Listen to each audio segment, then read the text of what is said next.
Estamos de regreso junto a ustedes aquí en Tu Conexión Matinal cuando son las 10:07 de la mañana. Si usted está recién conectándose a nuestro programa, a nuestro canal, bueno, le cuento que estamos con Teodosio Cayo, quien es presidente de la Asociación de Tasadores de Chile, ¿verdad? Director, porque presidente, ya cambiamos presidente. Ah, ya cambió en presidente. Sí, desde Sabino está de presidente de Vieda. Ah, ya, perfecto. Teodosio, mire, puse de presidente yo.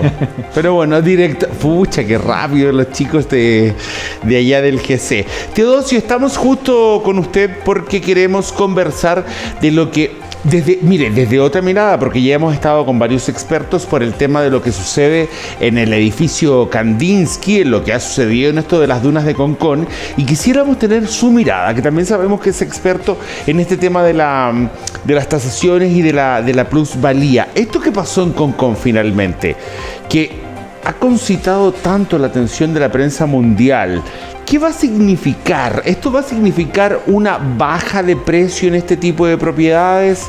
¿Va a bajar una baja de precio en ese sector o en sectores parecidos en Chile en donde hay un edificio, qué sé yo, no va a ser en otra duna, pero que esté a los pies del volcán, mirando un acantilado, cerca del río? ¿Nos va a provocar algo de eso? Bueno, pues, primero decir que esta es una situación absolutamente transitoria. Y es lo que nosotros podríamos vivir incluso en un terremoto, ¿cierto? Donde, por supuesto, la gente tiene la primera reacción natural, que es ¿por qué vivo en el último piso cuando esto se mueve más que en el primero, ¿cierto? Y es lo que nos pasó, por ejemplo, en el último terremoto que vivimos. Sin embargo, digamos, hay un tema más de fondo, que es que efectivamente las personas de alguna u otra manera privilegian ciertas ubicaciones que en estos casos en particular, digamos, tienen riesgos asociados, que la naturaleza los hace presentes, precisamente, digamos, en situaciones cuando adicionalmente no se han tomado las medidas necesarias para que se puedan mitigar problemas como este o problemas como salidas de río que inundan casas. Ok, o sea, pero en este caso, más allá de esa explicación que usted nos da, ¿bajaría la plusvalía de esto? En este minuto, por supuesto, creo que no es el momento ni siquiera de pensar en vender, porque las personas en ese edificio, de hecho, no saben todavía qué es lo que va a pasar. Incluso, digamos, es un proceso, digamos, en que se está recién revisando, entre ellos las causas, las soluciones, ¿no es cierto? Y por lo tanto no es el momento de pensar en una compraventa. Por supuesto, quien quiera vender hoy día, si lo hace, va a encontrar compradores, pero a una tasa de descuento, es decir, con una rebaja muy importante en el valor de esa propiedad. ¿Qué tan así es que esos departamentos cuestan 500 millones? En este minuto no costarían eso. No, por supuesto que no. De hecho, bueno, el valor siempre va cambiando, digamos, y el valor obviamente va a estar muy relacionado a los atributos que tenga, ¿no es cierto?, el bien que se está comprando. En este caso, los atributos que tiene, que no han cambiado, como son, por ejemplo, las dimensiones del departamento, la vista, la estructura, eso no ha cambiado. Lo que ha cambiado es la calle y lo que entendemos por ubicación y cómo se tiene que haber, ¿no es cierto?, accedido a ese inmueble. Teodosio, ¿y esto en el fondo va a afectar a otros sectores en peligro? Probablemente, digamos, las personas cada vez más, como lo hemos venido viendo en ya muchos años, digamos, están tomando conciencia respecto a los daños ambientales y de los efectos que eso puede tener en el patrimonio de las personas. Hay que recordar que un bien raíz forma parte del patrimonio y una parte muy importante de ese capital que las personas por muchos años van juntando para poder, ¿no es cierto?, adquirir un inmueble que incluso después lo pueden dejar en herencia. Esto, de alguna manera, cuando yo le digo zonas en peligro, me refiero a hacerte... Por ejemplo, el otro día en Curicó, también con las lluvias, estas casas que tenían todos los permisos habido y por haber, igual se inundaron. ¿Eso también hace bajar la plusvalía, estar cerca de un río, estar abajo de un volcán? Es que estar cerca de un río, al lado de un volcán, en las faldas de un volcán, estar precisamente, ¿no es cierto?, en un lugar donde cae mucha nieve, no necesariamente es riesgoso en la medida que se tomen las provisiones. Por ejemplo, si se está cerca de un río, ¿cuántas viviendas, cuántos edificios tenemos hoy día aquí al borde del río Mapocho? Claro. Pero hay medidas, ¿no es cierto?, que permiten determinar cuál es el caudal que se produce en el río Mapocho que ese caudal pueda ser conducido adecuadamente, que existan medidas de mitigación para ello. Por lo tanto, ¿se puede construir? Sí, se puede construir y hoy día técnicamente se puede construir casi todo, digamos.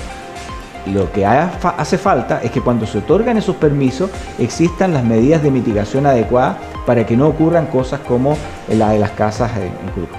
¿Y qué pasó en la parte del Kandinsky? Aquí hubo una chambonada, un maestro chasquilla en lo que es el colector. Falta también de mantenimiento, esa parte, si funciona, si fue así. Bueno, de hecho, acá claramente se ha visto que el colector, ¿no es cierto?, fue el gatillante de este lavado que se produjo de la arena. Y eso pasaría en cualquier lugar. Si uno coloca una manguera, ¿no es cierto?, a presión, con agua, obviamente va a producir eso.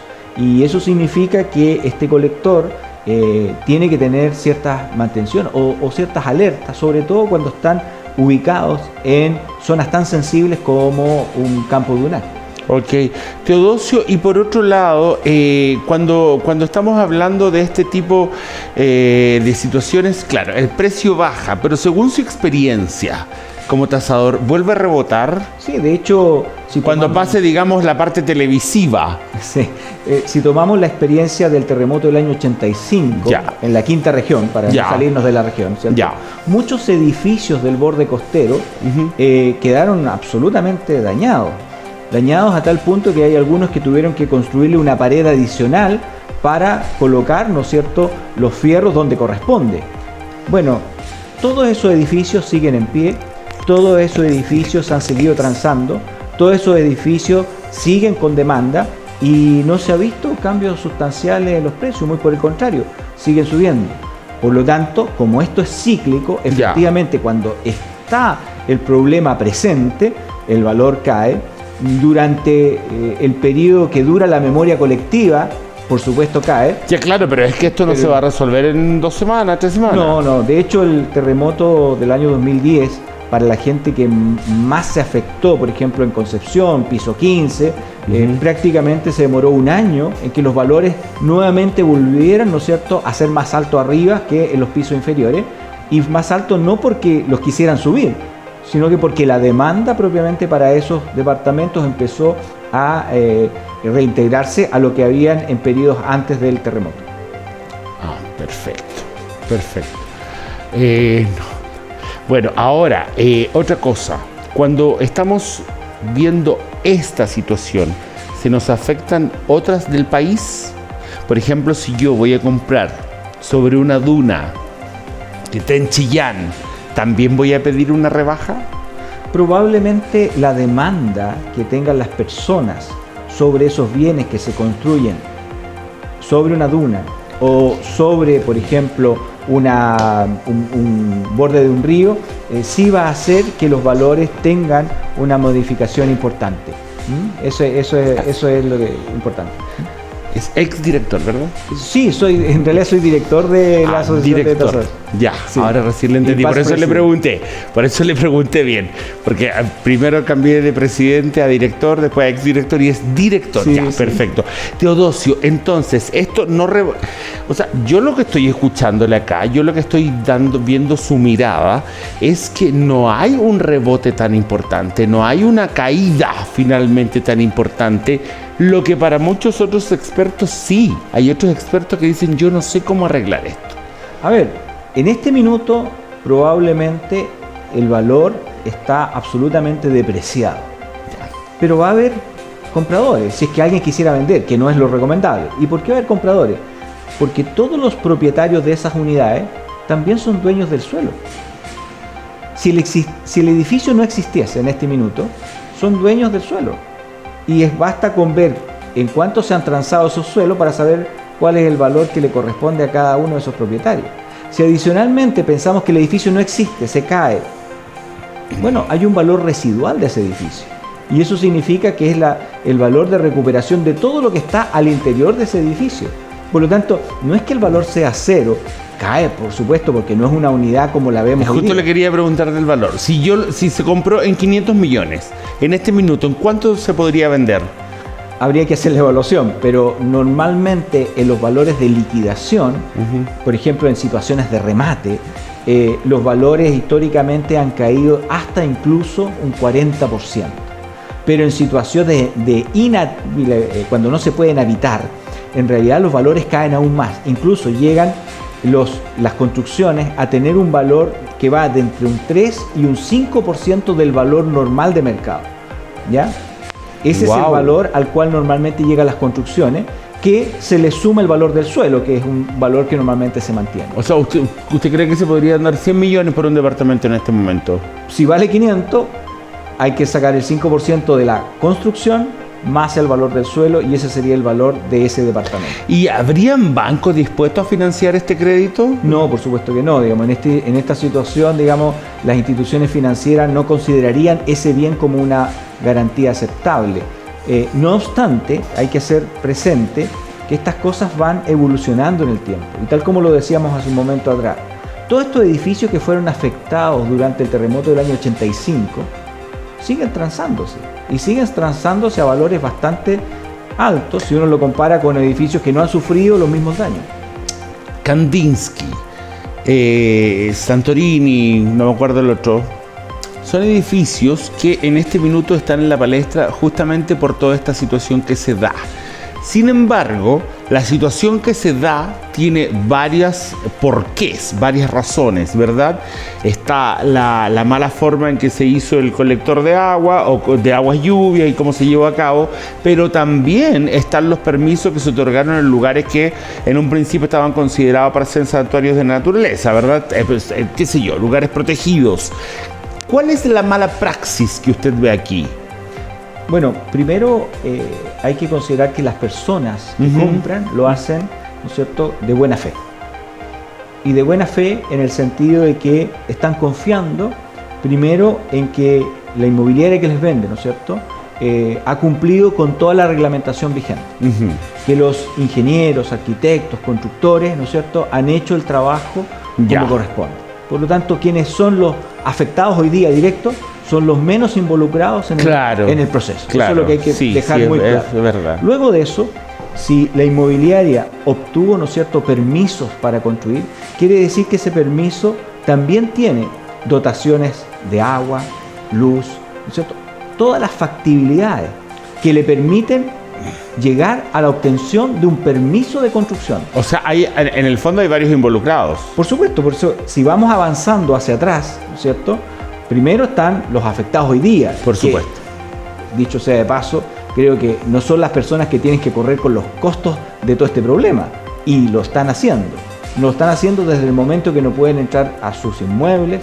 Lo están haciendo desde el momento que tienen que buscar otro lugar para vivir y nadie los ha compensado por ello. Claro. Lo están haciendo desde el momento, ¿no es cierto?, en que no saben qué va a pasar con su patrimonio. Hay gente que compró eso como primera vivienda, no como una segunda vivienda. Por lo tanto, hay costos ahí que estas personas están hoy día asumiendo y que en realidad son los que menos responsabilidad tienen. A lo mejor uno le podría decir, ¿por qué compraste una duna?, digamos. Pero obviamente detrás de esa decisión está quién les vendió, y quien les vendió tiene detrás, ¿no es cierto?, una decisión de quién les otorgó un permiso. Quien le otorgó un permiso se lo otorgó en función de que detrás, ¿no es cierto?, hay, ¿no es cierto?, un estudio de factibilidad de agua, luz, alcantarillado, y para que se otorguen esas factibilidades tiene que haber una norma, una regulación, un plan regulador que se lo permita, y por lo tanto hay una autoridad detrás que es la que define esa posibilidad de que se construya algo ahí. Teodosio, a ver, para usted, ¿quién es el culpable de esto? Eso lo determinará la justicia, digamos. Pero claramente, si en la carretera le dice que usted puede andar a 120 km por hora, la persona va a andar a 120, y si no hay ningún letrero que se lo impida, va a seguir a 120. Ok. Por lo tanto, es responsabilidad de la autoridad colocar los letreros y prohibir donde haya que prohibir. Y por otro lado, ¿cuál sería para usted la solución, la mejor salida? ¿Demoler los edificios o rellenar los socavones? Es que en realidad aquí se cruzan algo que hoy día probablemente todavía es muy incipiente, y es el daño ambiental que se produce.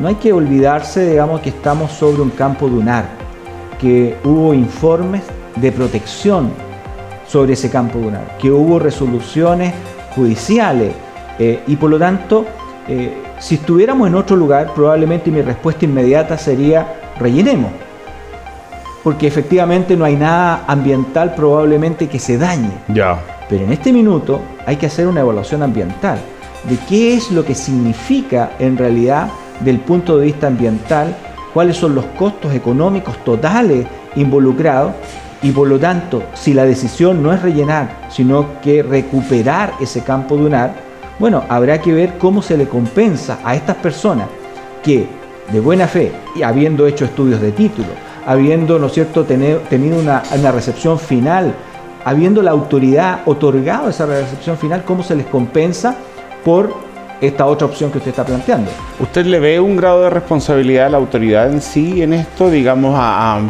no solamente al arquitecto, sino que al Estado mismo? Es decir, hoy día, por ejemplo, si uno analiza el trabajo de los profesionales, en realidad que debemos estar orgullosos, por ejemplo, de los ingenieros que hicieron el cálculo estructural de esto, porque con esos socavones, ¿no es cierto?, hoy día uno podría estar pensando que ese edificio ya podría estar abajo. Sin embargo, digamos, es un edificio que está perfectamente, ¿no es cierto?, anclado. Es un edificio que hasta la fecha, digamos, a pesar de todo lo que ha pasado, no ha tenido, por la información que tenemos, ningún daño. Y si eso nos pasara hoy día en nuestras casas y nuestra calle se cae hoy día, en realidad es la autoridad que tiene que venir a repararla para que yo pueda salir y entrar de mi casa. No es el edificio el que tiene que reparar la calle. Y por lo tanto, ahí, si buscamos, ¿no es cierto?, personas que tienen que concurrir a solucionar esto, los primeros son las personas que deben dotar de los servicios para los cuales se habilitó el que ese edificio o esos edificios estuvieran ahí hoy día. Mire lo que dice ahí nuestro GC, ¿socavones de Concón remesen al mercado inmobiliario? Yo creo que dan una señal de alerta, y una señal de alerta que tiene que ver con una componente ambiental, ya, que en una componente de conciencia del daño que se puede producir en el entorno y que por lo tanto nuestras decisiones de compra también deberían contener el efecto que tiene esa compra en los temas ambientales. Así como hemos avanzado en el reciclaje, así como hemos avanzado en evitar que las industrias, ¿no es cierto?, emitan, ¿no es cierto?, con chimenea. Claro. Así como hemos avanzado en un sinnúmero de actividades humanas, también en el área inmobiliaria y principalmente quienes son los consumidores de estos productos inmobiliarios, deberían incorporar estos elementos. Hoy día, por ejemplo, valorar el que un edificio tenga una certificación LEED, valorar que un edificio tenga paneles solares, valorar que un edificio se lo entreguen por lo menos con cargadores eléctricos para los autos. Esas son cosas que el mercado debería valorar y que por lo tanto en términos del valor final de compra también tenga un reconocimiento para que no salga más caro que uno que no lo tiene. Teodosio, esto terminaría influyendo en que de alguna manera van a haber algunas malas praxis de estas construcciones que se van a poder evitar o que van a tender a evitarse, porque por ejemplo el tema de la corrupción que se está investigando igual, ¿no? Que hubo permisos que se pasaron por bajo cuerda, que el gobierno dijo esto pero que igual se le dio el permiso, el otro que publicó que las dunas estaban siendo un lugar protegido pero no apareció en el diario oficial, etcétera, etcétera, un montón de malas praxis que se dieron en estas construcciones. Van a evitarse de ahora en adelante con esto que se armó un tremendo escándalo en la prensa y que también va a tener reminiscencias judiciales.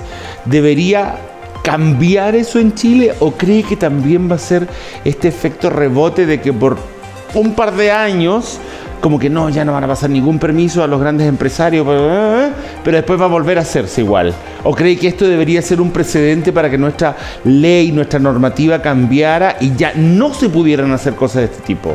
Bueno, yo en general soy una persona positiva, digamos, ya. Y creo, digamos, en la evolución que hemos venido teniendo y hay cosas prácticas que así lo demuestran. Y por lo tanto creo que esto, si bien ayuda mucho, digamos, todo, ¿no es cierto?, la difusión que se les ha dado, creo que esto viene desde más atrás, digamos. La conciencia que traen nuestros hijos, la visión que se tiene del futuro que queremos. Creo que eso ayuda mucho a que situaciones como esta no ocurran, digamos. Lamentablemente, por supuesto, siempre vamos a encontrar situaciones complejas, digamos, que si no son abordadas desde el punto de vista macro, se pueden seguir dando. Hoy día, por ejemplo, ¿cuál es nuestro plan de 50 años más para colocar vertederos? Bueno, esas son cosas que se tienen que discutir para que cuando llegue al nivel de la construcción, por ejemplo, de la vivienda, de la casa, efectivamente después no estemos reclamando que estamos al lado de un vertedero. Porque tiene que estar eso definido. Claro. Ahora, cuando hablamos justamente, qué bueno que lo tocó y me acordé en este minuto, cuando hablamos de un tema particular, privado como este, el desastre, bueno, le va a afectar a un grupo de gente. Qué lamentable lo que sucede, qué lamentable lo que se descubre que sucede en nuestro país también.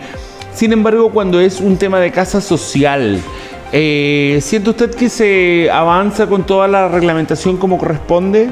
Bueno, hay un caso hace muchos años atrás, ¿no es cierto? Las casas Copeva, lamentables casas Copeva, ¿cierto? Unas casas que, ¿no es cierto?, que familias, digamos, de muy bajos ingresos, vieron cómo, digamos, el sueño de su vida se llovía, digamos, llovía más adentro que afuera, digamos, y cómo después con estos plásticos, ¿no es cierto? Bueno, todo eso ha generado, digamos, modificaciones a favor de tener mejores construcciones. Evidentemente hay un equilibrio entre los costos que esto tiene, ¿cierto?, y la calidad, ¿no es cierto?, que podemos otorgar. Sin embargo, creo que ese efecto que marcó a muchos chilenos, que lo vimos en muchas noticias, marcó también el cómo las autoridades tienen que hacerse cargo de los temas principalmente sociales. Hoy día, por ejemplo, contar con un banco de suelo para que las personas no tengan que estar en las periferias de la ciudad para poder tener una vivienda social es importante, porque tienen que trabajar, y en eso la Asociación de Trazadores de Chile, en conjunto con el Ministerio de la Vivienda, hicimos un tremendo trabajo al sacar la norma chilena número 2, que tiene que ver cómo valoramos el suelo para desarrollos inmobiliarios, de manera tal de equiparar el cómo lo evalúa un privado para construir viviendas, ¿no es cierto? ¿Cómo lo evalúa el gobierno? ¿Cómo lo evalúa el gobierno o el Estado para poder acceder las personas a una vivienda? Entonces, hay trabajos que se deben hacer de largo plazo, que van en función, digamos, de ese mejor país que queremos construir, sobre todo, digamos, en aquellas personas que son más vulnerables. Teodosio, y una pregunta que es un poco medio internacional. ¿Se ve a nuestro país como un país complejo desde el extranjero para construir? No para construir, para vivir. Es como, si tienes el dinero para vivir en un edificio en Miami, otro en Madrid, otro en Santiago, hay como una desventaja nuestra, decir, no, en Santiago llueve, tiembla, ¿o no? No, yo creo que hay... ¿Como complejo Chile para construir algo? A ver, hay distintas realidades, obviamente, y distintos atributos, y cada país tiene sus atributos. Si uno quisiera ir, ¿no es cierto?, a lo que se llama la capital del mundo, que es Nueva York, ¿cierto? Claro, hay ciertos atributos que tiene Nueva York que nuestros países latinoamericanos no tienen. No tienen. ¿Ya? Si nos comparamos también con otras ciudades de Latinoamérica, bueno, Chile en realidad es un ejemplo para muchas de ellas. ¿Cuántos amigos que a veces recibimos del extranjero se impresionan por la costanera norte pasando bajo el río, y sin filtraciones como la otra costanera, ¿cierto? Sí. Bueno, son cosas, digamos, que evidentemente son atributos. También la ciudad la hacen las personas. Y la ciudad también la hacen, ¿no es cierto?, el equipamiento y todo lo que eso rodea. Chile es un muy buen lugar para vivir, si uno lo compara con muchas ciudades en el extranjero. Depende también, por supuesto, de los intereses de esas personas, porque obviamente si uno se va a Madrid o se va, ¿no es cierto?, a Zúrich o va a otras ciudades, va a encontrar ciertos atributos, ciertas ventajas que a lo mejor no tenemos, pero nosotros tenemos muchos elementos que ofrecer a los extranjeros, y por algo Chile ha sido un lugar de migraciones permanente, no solo, digamos, por sus condiciones económicas, sino que también por sus condiciones de infraestructura, sus condiciones incluso, ¿no es cierto?, ambientales. Las migraciones que tuvimos hace muchos años atrás, ¿no es cierto?, de Europa al sur de Chile, las migraciones que hemos tenido de italianos, las migraciones que hemos tenido en los últimos tiempos también, es decir, incluso algunos por temas políticos, es decir, Chile en realidad ofrece y tiene, digamos, muchos atributos que yo ya, no lo pero dejaría fuera. Teodosio no puede dejar de reconocer que igual acá o llueve, o tiembla, o el incendio forestal, o explota el volcán, o el tsunami. Hay gente que viene a ver los volcanes. Es claro, pero venir a verlo es una cosa, pero ponerme a vivir ahí en el lugar es sí, como no, por fuerte. supuesto. Hay elementos que Chile, digamos, recogió, ¿no es cierto? Que, por supuesto, concentran en un solo país toda la situación mundial y todos los climas posibles. Y en un solo país puedes tener, ¿no es cierto?, la diversidad de ambientes necesarios. Ahora, hay que recordar también que Chile es un país que es capaz de convivir perfectamente en todas esas realidades, desde el límite norte, ¿no es cierto?, hasta el sur. Es decir, tenemos una realidad, lo acabamos de ver, ¿no es cierto?, en nuestras fiestas patrias, digamos, cómo esa integración, cómo esa capacidad que tiene Chile en la oferta que tiene, no solo turística, sino que para vivir principalmente, digamos, que da distintas opciones, digamos. A veces, a lo mejor nos centramos mucho en nosotros, sin mirar hacia afuera, y eso, por supuesto, vamos a tener la oportunidad de mostrárselo el próximo año, de hecho, a muchos extranjeros, porque tenemos un congreso internacional de valoraciones que se va a hacer en la preciosa ciudad de Puerto Vara en noviembre, y ahí vamos a poder convocar a más de 20 países que vienen a visitarnos a temas de valoración precisamente. Perfecto. Teodosio, gracias por haber estado con nosotros. Gracias a ustedes. Entonces, para cerrar, en el Kandinsky la cosa va a ser un rebote según su mirada. Si miramos lo que ha pasado con otros eventos tan complejos como ese, es probable que ocurra exactamente lo mismo. Y según su mirada se debería resolver y no demoler. Sí, debería resolverse. Ok, que esté bien. Gracias. Que esté bien, Teodosio. Nosotros nos vamos a una pausa y regresamos con más Tu Conexión Matinal. No se vaya.